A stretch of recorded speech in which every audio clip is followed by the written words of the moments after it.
c'est lyrical terroriste, la light I know. On n'a pas conscience, assumé par responsabilité en nous.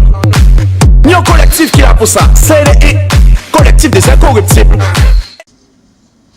Monsieur le Président du Conseil régional, Monsieur le Président du Conseil général, Mesdames et Messieurs les parlementaires, Mesdames et Messieurs les maires, Mesdames et Messieurs les conseillers, Mesdames et Messieurs ici présents. Le collectif des incorruptibles tient à vous remercier, Monsieur le Président, de nous faire l'honneur de nous permettre de nous exprimer au sein de votre Assemblée.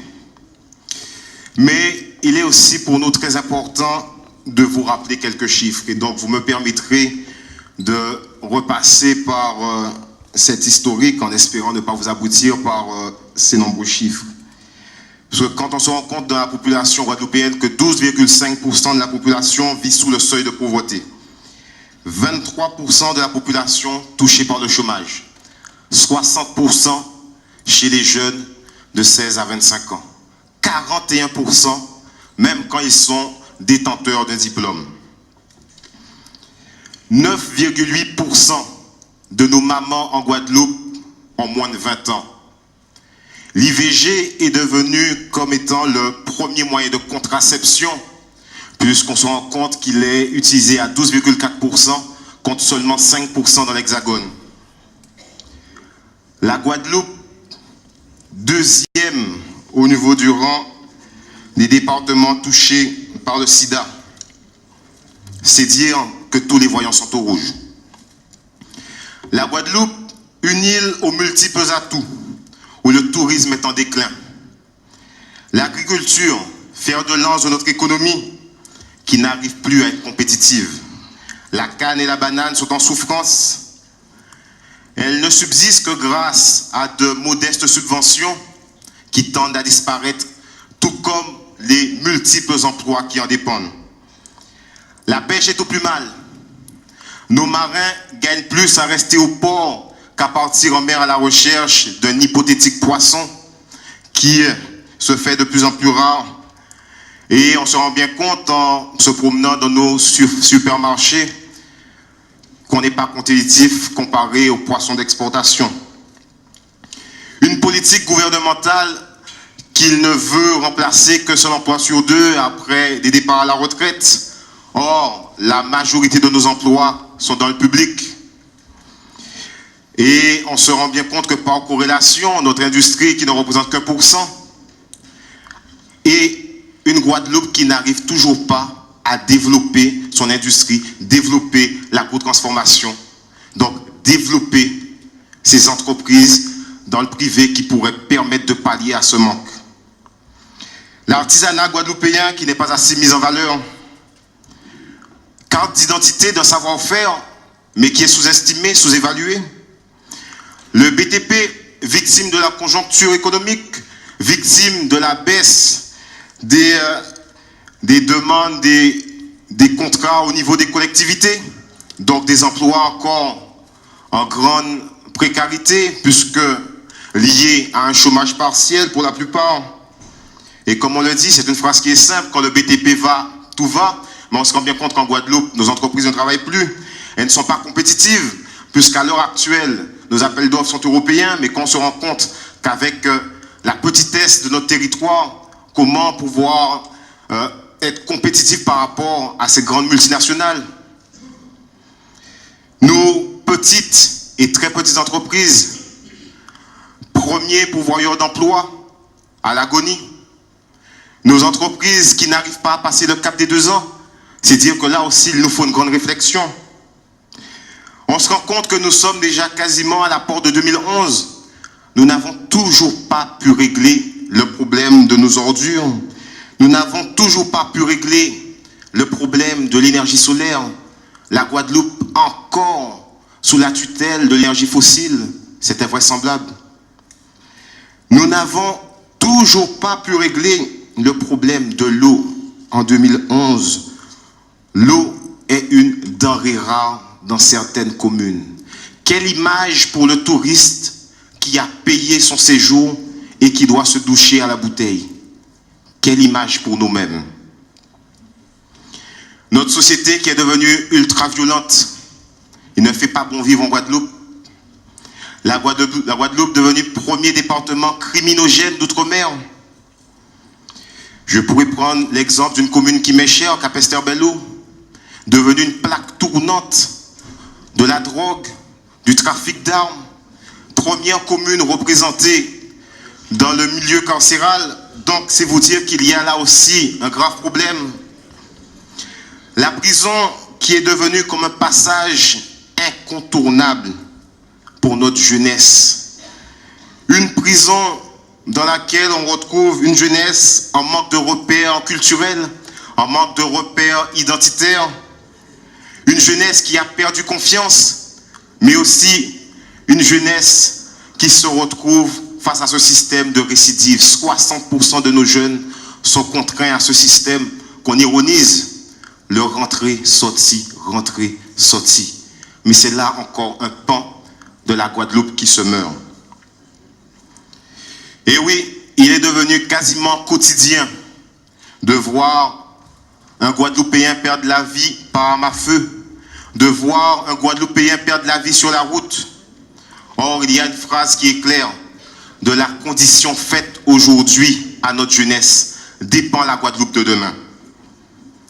Après ce bref historique de notre palmarès, au sein du collectif des Incorruptibles, nous avons envie de nous poser une question, une seule, et j'ai envie de vous la poser.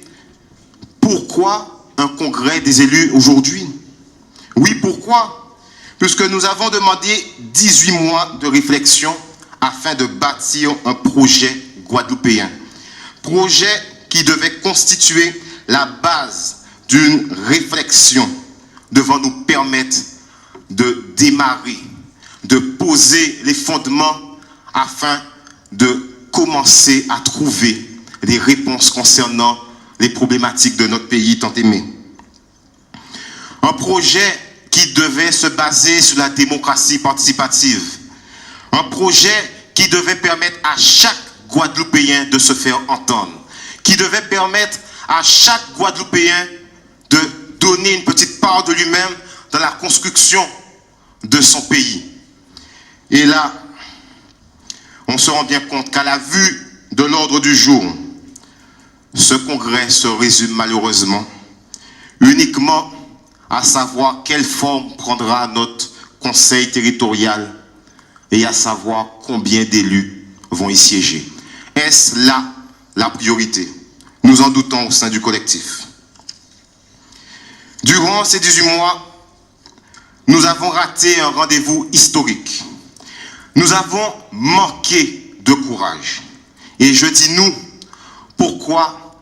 Car derrière chaque élu ici présent se cache un Guadeloupéen. Donc nous sommes ratés. Au sein du collectif, nous sommes conscients que ce n'est pas dans le changement de nos institutions que réside la solution. Nous sommes conscients que ce changement ne va régler aucunement les problèmes que rencontrent tous les jours les Guadeloupéens, mais que seule une volonté de s'unir, seule une volonté de dépasser les clivages politiques et de se rassembler autour de la table afin de porter des idées, afin de faire en sorte de faire émerger et surtout rayonner notre Guadeloupe. Car il est important que nous nous remettions en question afin de toucher en profondeur les origines du mal qui gangrène notre Guadeloupe.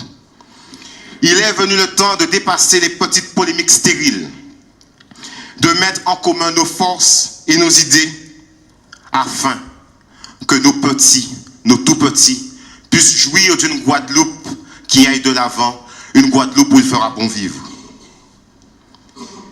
Il est important, avant de tirer les artifices institutionnels, statutaires, de mettre en place un plan économique, un plan d'urgence afin de relancer l'emploi, relancer notre économie, d'organiser notre société et surtout d'encadrer notre jeunesse. Le collectif a froid que cette solution n'émergera qu'à l'issue d'un travail en commun avec pour socle de base ce projet guadeloupéen qu'on nous avait promis il y a 18 mois. Au sein du collectif, nous sommes en train de finaliser une mosaïque d'idées, de projets que nous avons recueillis sur toute la Guadeloupe, puisque nous avons organisé, je pense que certains maires qui sont ici pourront le confirmer, des réunions dans les communes afin de donner la parole aux Guadeloupéens. Et donc nous sommes en train de recenser toutes ces idées que nous mettrons en commun. Une fois finalisé, nous vous remettrons à tous un dossier qui pour nous sera le premier pas et qui pourra s'insérer dans une réflexion collective. Car personne ici ne peut se prévaloir d'avoir la science infuse. Nous ne pouvons pas considérer que rassemblés ici en congrès des élus, que nous puissions avoir la solution pour la Guadeloupe, car il n'en existe pas une, mais il faut bien qu'on arrive à faire s'entendre, à faire s'harmoniser toutes ces divergences, tous ces courants, de manière à faire émerger la Guadeloupe dans toute sa diversité. Et pour revenir à l'ordre du jour, le collectif se propose quand même de faire une proposition immédiate, qui je ne sais pas si elle a déjà été proposée ou c'est un non-dit au travers de la convocation. Nous sollicitons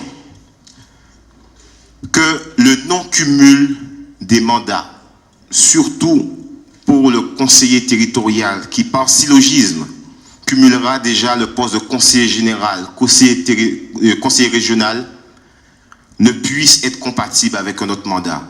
Car il est temps que les hommes aussi prennent leurs responsabilités. On ne peut pas, surtout face à cette urgence, face à cette situation dans laquelle se trouve notre Guadeloupe, nous éparpiller. Être guadeloupéen, c'est être responsable. Et c'est surtout sentir que lorsqu'on pose sa pierre, que l'on contribue à améliorer le quotidien de ceux qui nous entourent. Je vous remercie. Merci. I'm a lyrical terrorist, la la la, it now.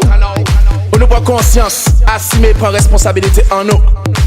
Nous un collectif qui est là pour ça, CDI, collectif des incorruptibles.